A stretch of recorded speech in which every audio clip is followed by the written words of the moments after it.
Hey beauty lovers and fellow entrepreneurs, I'm Yegi, the owner and founder of Yegi Beauty. Within 5 years of being my own boss, I was able to grow Yegi Beauty into a multi-million-dollar company. This podcast is where I share what it takes to be a successful entrepreneur in the beauty industry. Hi Ryah, how are you today? Hi, Yegi. I'm doing good. I'm so excited to be here. Well, I'm so excited to have you here, and I'm very proud of us for being here and being available to do this with both of us having newborns. So, yay us! Right? But before we jump in, do you want to tell everybody who you are and what do you do so they can know a little bit about you before we get started? Yes. Hello, I'm Ryah J. I'm a licensed esthetician. I am mostly known for my lashes. I'm the owner of MHLF Beauty. It stands for Makeup, Hair, Lashes, Facials. And I am a mom of 2 beautiful kids. I have a boy and a girl, and life is quite busy these days. That's great. That's a good introduction. What is the best part of being an entrepreneur? The best part of being an entrepreneur is making my own schedule, hands down.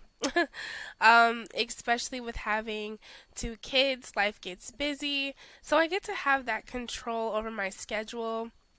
I also like being an entrepreneur because networking. I love to network and I love to meet new people, and it just opens up so many doors for you to just meet all different types of people from all walks of life. So that would have to be why I love being an entrepreneur.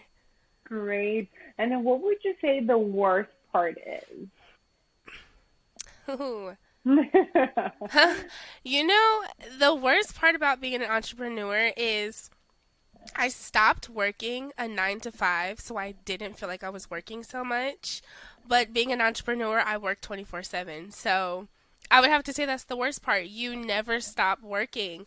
Even when you say, "Oh, I'm taking a break, I'm not going to work." You end up marketing, you're making social media posts. Somehow you're always working. So that would have to be the downside. But would you say you have fun with it so you don't mind working 24/7, or do you feel like there's just no break at all?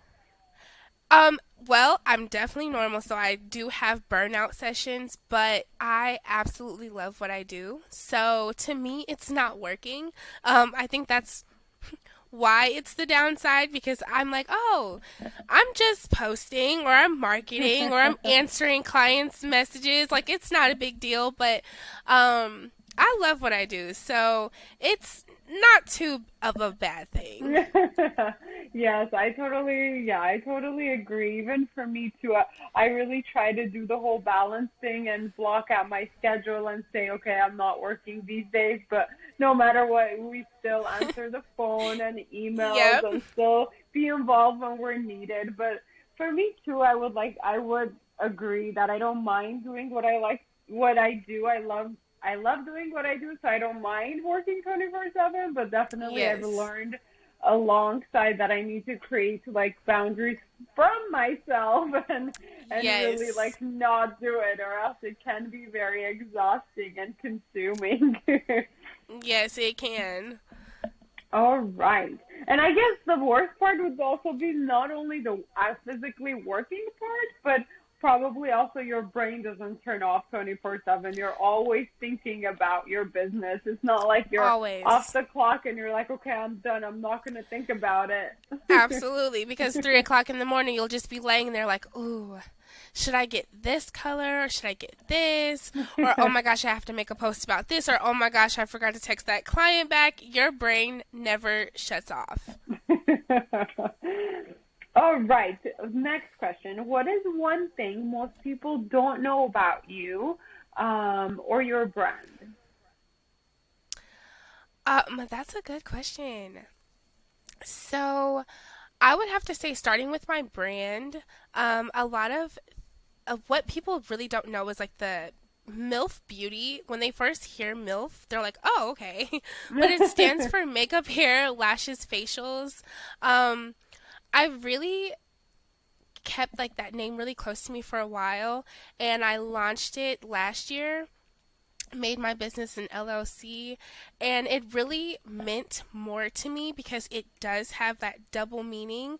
I'm a I love mom, it though. so I love it so much, and it's so easy to remember.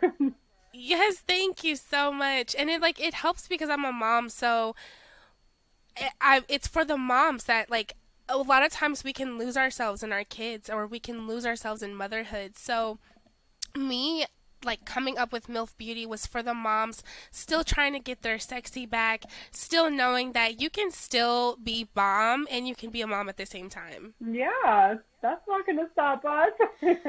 Not at all. And I would have to say what people don't know about me. Um, I am a huge gamer. I don't know if you can tell by the headphones, but I Oh, love that's to where game. those came from. Yes. I love to game. And not just like Sims, a Sims player. Like I love playing Sims, don't get me wrong, but like I'm a Call of Duty type of girl. I really like to play games like that. So, yeah, I would have to say that people don't know that I'm a gamer. That's a nice mix to your beauty brand. Very different.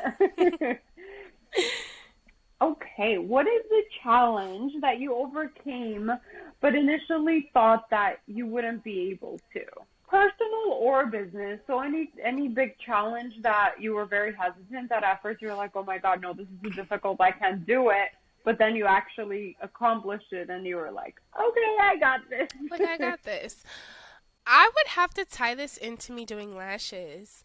Um, when I went to school, I was really into makeup. Like, I love makeup. And so I knew that makeup and skincare were the two things that I was going to focus on. I told my teacher I would never do lashes. That is not for me. We had like a portion where we learned how to do it. And it was like the really old school way where the lashes were not on a strip. So they were loose in a jar. And I was like, I don't know what this is, but I am I not doing remember. this. That was That was bad. insane. And I'm That like, was oh my gosh, really like bad. people lash with this? Like, there's no way. And so when I first was learning how to do lashes, I was like, wow, this is so challenging. Like, I think people take lash artists for granted because they're like, oh, like anybody can do that. But it takes so much patience with yourself, with products, and like finding your groove. Once I started to like really understand the details of lashing and what really makes lashing like a really good lash artist, that's where I fell in love with lashing. And I looked back at my work now and I'm just like, wow, you've came a long way because that first set was it was scary. Yes, we all know our first set stories. Mine, I think, took Oh me over man. 6 hours to do, and I probably got like 10 on there. Yep. But And I you're was like, oh my so god, this looks excited. so good. And then you look back, you're like, whoa, that was not good. Like, whoa, never again. Yes. So, unrelated question to business, but if there was one thing with a magic wand that you can just change in the world, what would that one thing be? Ooh, ooh. This is a good one.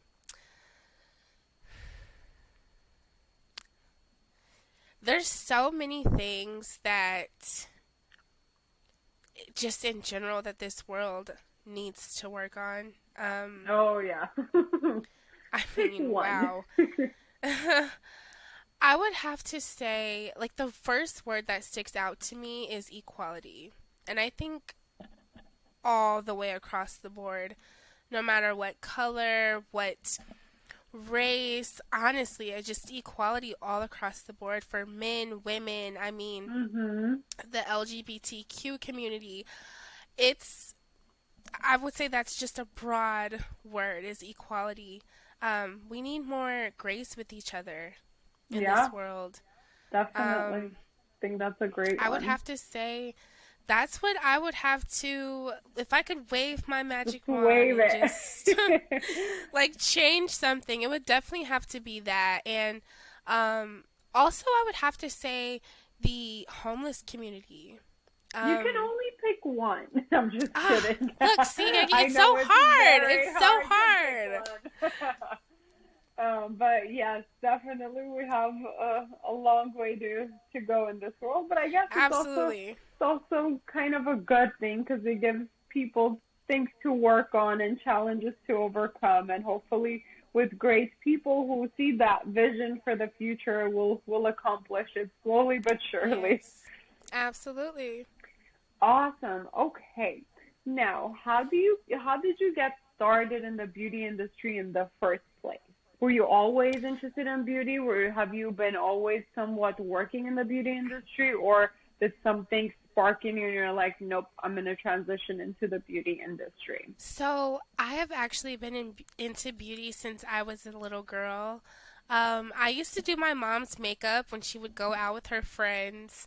I was super self-conscious about my skin. I always was in the mirror, like doing different skincare and mask, and sitting in front of the mirror and messing around with my little, the little plastic makeup that you would get as a Yes. little girl. I would just be in the mirror for days. And when I got older, I originally wanted to go into broadcast journalism because I love making content. Um, and I started to learn what a licensed esthetician was, and I was like, oh my gosh, like that fits me so well. Beauty's always been something I've been so in love with. And I started off doing makeup first. And then from there, I just started doing facials and really getting into lashes. And that's how And my that's business been is your what it only is. job, your only way of earning money ever, right? Is that what I'm getting at? Well, I actually was in the restaurant industry. I was a server for a while, hosting. I also was a promo girl, so I would promote for like Coors Light, Miller Light, and Nice. travel, and it was so much fun.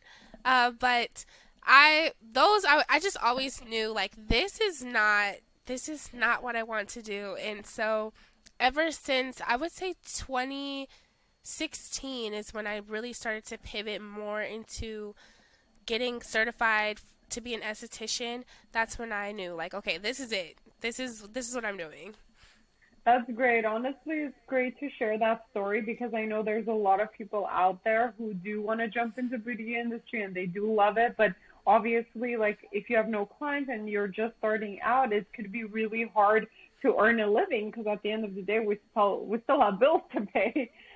So it's Absolutely. nice to hear that you worked your way in the background into whatever job that for you specifically was the restaurant industry. For some people, it may be something else, and then you transition into your dream or the business that you wanted to build. So that's nice to hear.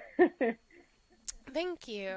So just to kind of take a little break from questioning you, let's take a little break and talk about motherhood and business. So how has that been? How has and I know you just also have a newborn. How has it been trying to balance out spending your time with the kids versus spending that time with the business, feeling guilty for the kids or the business? How has that been? So I actually come off of maternity leave on April 1st. So I will quickly learn what it's like to balance the two. I would have to say, as far as adjusting into a mom of two and promoting my business, because I still have to remain active on social media, um, it can be very difficult. I think the biggest thing for me is time management. Um, I'm really big, like, okay, I'm going to do this for an hour, and then I'm going to make TikToks for 30 minutes, and then I got to get back to the kids. So it's been good, but like, whew, there are days where I'm just like, wow, like today was a long day. Yes, I could relate, and I totally have to strategically plan my days, even with grandparents helping with the kids or my husband watching the kids. Literally, it's like, okay, today at this time, you're picking up, you're dropping off, you're watching. I'm Yep. gonna do this project. But Yes. it's definitely takes a lot of time management to be able to do it, even on my end. And I thought I was very, very good at, time management, but then when you throw in Yes. a second baby And in you're the like, oh my mix, gosh. you're like, maybe I'm not that great at it, or they're just so Yes. unpredictable as newborns. So Yes, you they don't know, are. no matter how good of a time planner you are, they really throw you off with their Yes, they do. unpredictability. Yep. So would you say you've tried to keep it flexible with your schedule and your goals in order to manage the balance? Absolutely. Especially with I'm such a big routine person. So I'm like, okay, this is going to be my schedule for work. I'm not working anything outside of these hours. And then, okay, I know that when I get home, my husband right now, he stays home with the kids. So it makes things a lot easier because then I'm not like, okay, I have to run here or pick them up there. So that part makes it easy. But getting into like a full blown routine, so far, my newborn is kind of getting our schedule down. She sleeps a Good. little bit longer at night, but like you said, they're super unpredictable. So one night I might be able to sleep until 6 in the morning, and then another I'm up like 2 or 3 times. So I think just finding like a standard routine for me has been like pretty solid, but it works to be able to have like a flexible schedule because then I can be like, okay, I'm gonna take a 4 day break instead of a 3 day, and because I need that extra day. Yes, definitely. I would have to agree. And I know a lot of people getting into being entrepreneurs or in the beauty industry or service industry where they can be flexible with that. Totally, like that's their main goal with jumping into it, is to be able to have the flexibility for them to balance it. Yes, And the reality of it is you need it, especially if you're trying to yes, get back to work pretty much right away after having kids. you Oh, definitely need flexibility for sure.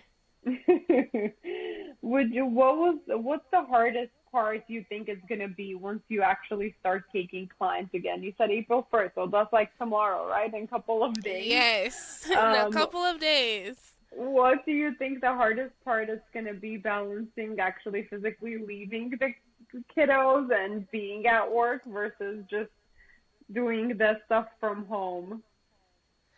Um, I think the hardest part for sure is going to be leaving my babies.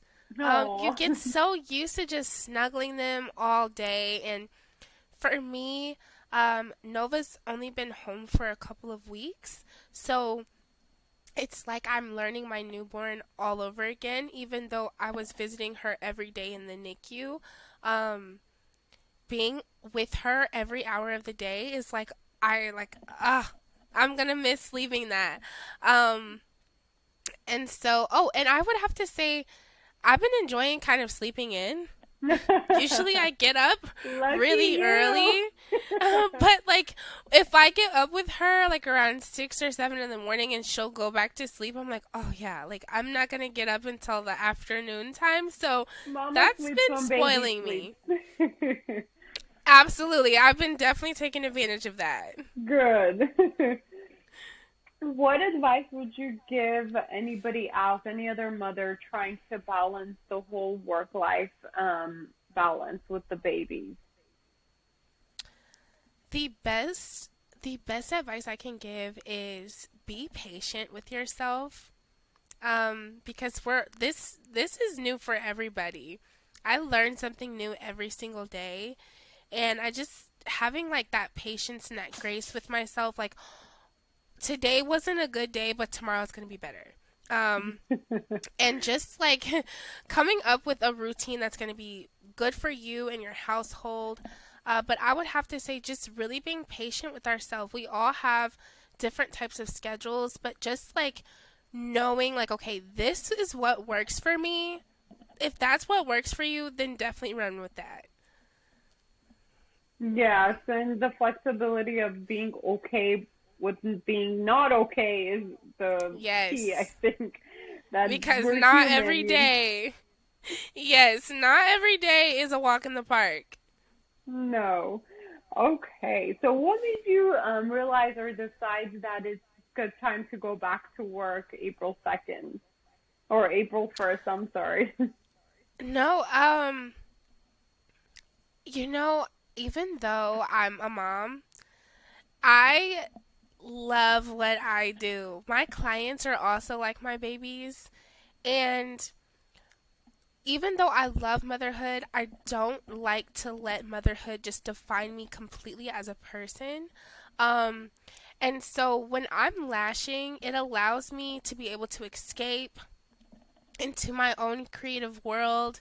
And when I'm creative, that's when I feel the most like myself. And so I was like getting into this motion where I'm like, ugh, I'm bored, like I'm doing this whole mom thing every single day, which I love, but I'm like, okay, I think it's time for me to go back to work because it's something so empowering about having something of your own and loving it just as much as you do yourself. Um and so I was like, yeah, it's time to like reconnect with my clients. They're like my girlfriends. So we get to chatting and it's such a vibe. And so just getting back into that just helps me feel more like myself. So I was like, yep, Alive, it's right, in a definitely way. time. Yes, absolutely. And I really think that, people who are designed like us, and I'm like that too, who really need that to feel the passion and the success and accomplishment. Without it, we would almost not be good mothers. Like if I don't work and I don't Absolutely. feel like I'm going to be contributing to, I don't know, the world in a way that I Yep, want to, I'm not going to be happy. So my mental health is going to go down, and therefore I'm yep, not going to be a good mother. So I don't know if I use that to justify why I work so much, but at the same time, I know anytime that I personally do have my balance and I do my work, and that vibe that you're talking about, when I do feel that, I do end up being a better mother when I'm with my kids absolutely. versus being with them 24/7 and then starting to Absolutely. to kind of feel like stuck or angry in a way that I'm just only Yes, doing that one thing. And that's, like you said, that's not the only thing that defines us as mothers. So absolutely. thank you for sharing that. Something else fun.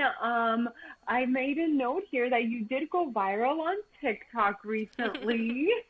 Congrats on that. That was so Thank exciting. you. So do you want to share a little bit about that? Did it help change anything in your world, or how was it sharing your personal experience on there? So, I think when we all make TikToks, we never really think like, okay, this is the video that's gonna go viral. Um, so it definitely caught me off guard when my first video did go viral. Um, and it was very interesting because I have been super personal about my experience over the past couple of months. And I was nervous at first. Like, I was really nervous to post it, but it was almost like making my own little video diaries just to help me get through um, my NICU experience. That was super scary. And when my water broke at 30 weeks, I was super terrified. Um, but making it so public was almost like making my own video diaries, but then it also connected me with so many women that have experienced exactly what I was going through. And I ended up Mhm. connecting with two other moms that their babies were born a few weeks before mine. And so when I would see their babies go through the progress, I would be like, oh my gosh, like Nova's going through that. Like, we're Oh, getting somewhere. So we you're would just able to keep in find your contact. community and support system. Yes. That's Absolutely. very, And very it was important. beautiful. Because it's also very scary to think about sharing.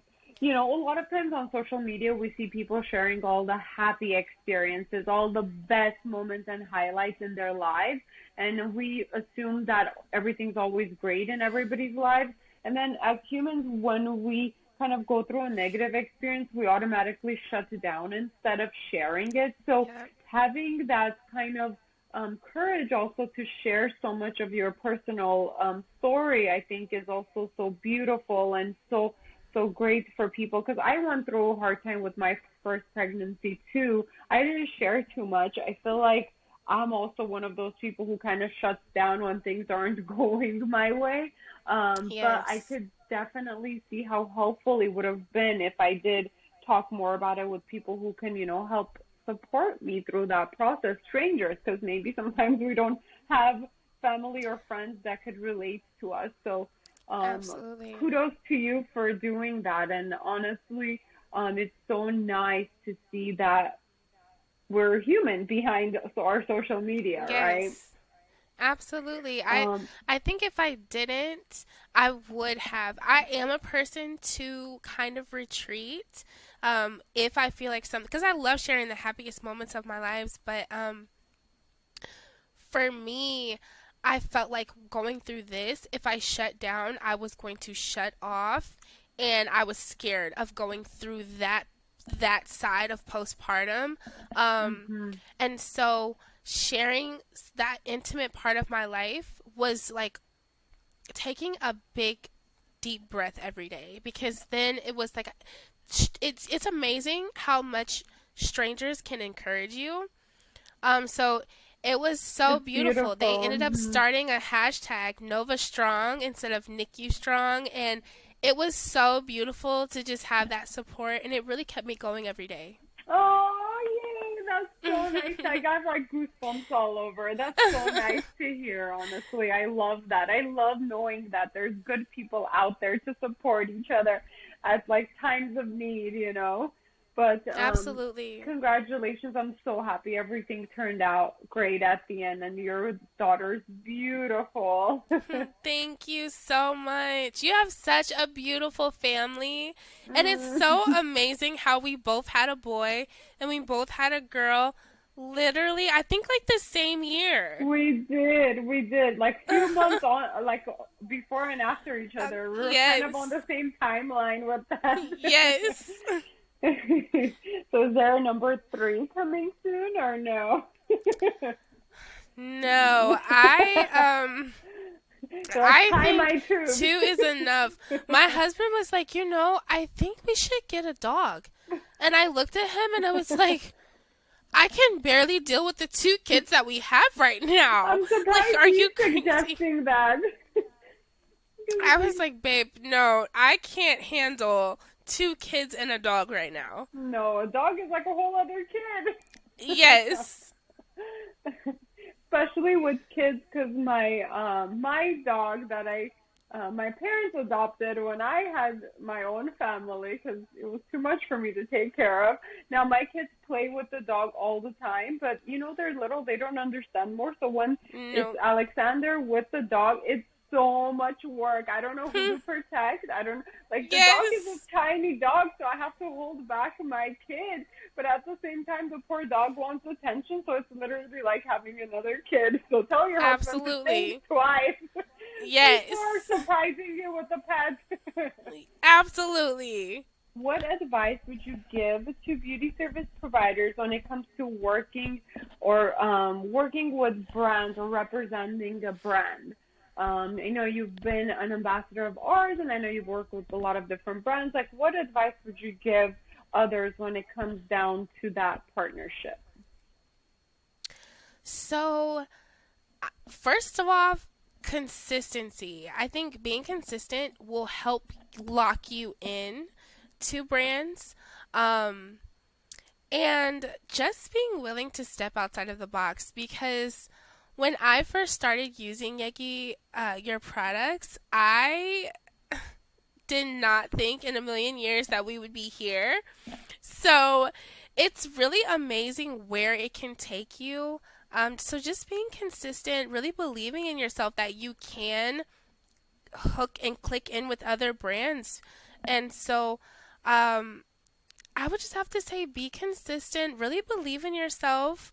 Don't be afraid to really go head first into these brands. I was really like, I absolutely love your products, like no matter what. And so I was just telling people about them just because I love the products. Then I realized, oh my goodness, I can work with this brand. And from there, I want to say I was a brand ambassador for like 3 years. Mm-hmm. So yeah, Honestly, that's great advice because a lot of times people get scared that they're not good enough or like they don't know where to start and they think they have to have a huge, huge following to even start reaching out or trying to work with brands. But they don't know that some brands really like to work with even just service providers, not specifically huge, big time influencers, because those are the real people who sometimes have the real following in the real industry. So I think that's great advice for people who are maybe wanting to work with brands but are kind of hesitant because they don't think they're ready yet. So like you said, I think it's really good for people to just go for it and give it a try, right? It can't hurt. Yes, absolutely. Well, wonderful.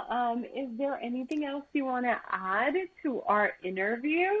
Those are all the questions I had for you. The only thing I can say is keep marketing yourself, keep believing in yourself, and if there's something that you want in this life, go get it because there are no rules and there's nothing that stops you but you.